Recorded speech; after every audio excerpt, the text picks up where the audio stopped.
Alexander Graham Bell.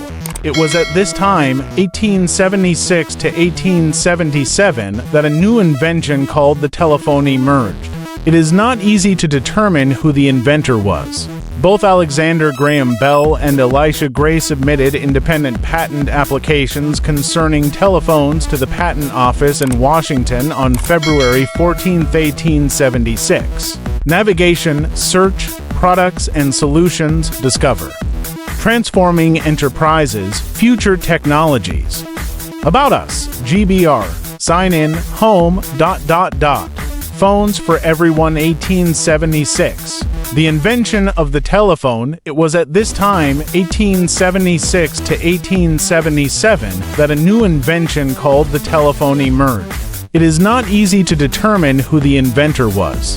Both Alexander Graham Bell and Elisha Gray submitted independent patent applications concerning telephones to the Patent Office in Washington on February 14, 1876. Bell, in Boston at the time, was represented by his lawyers and had no idea that the application had been submitted. Gray's application arrived at the Patent Office a few hours before Bell's, but Bell's lawyers insisted on paying the application fee immediately. As a result, the heavily burdened office registered Bell's application first. Bell's patent was approved and officially registered on March 7th, and 3 days later the famous call is said to have been made when Bell summons to his assistant, Mr. Watson, "Come here. I want to see you," confirmed that the invention worked. Alexander Graham Bell, 1 year younger than Lars Magnus Ericsson, had been born in Edinburgh.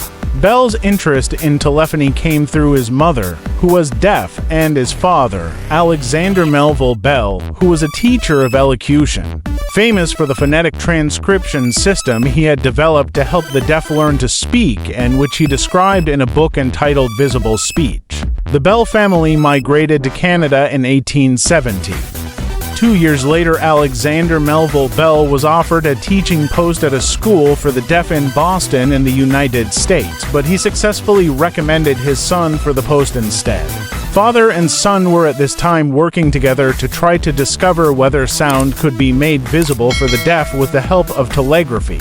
But many others had already been pursuing the idea of telephony for years. A resolution of the U.S. House of Representatives in June 2000 claimed that Bell had nefariously acquired and exploited an apparatus, the teletrafono, invented by Antonio Meucci long before Bell and Gray.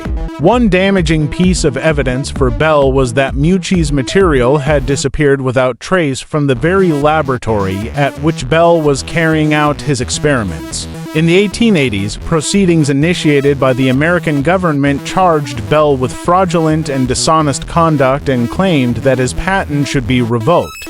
These proceedings were discontinued after Meucci's death in 1889 and the expiry of Bell's patent in 1893. A later investigation, published by Edward Evanson in 2000, claims that Bell's attorneys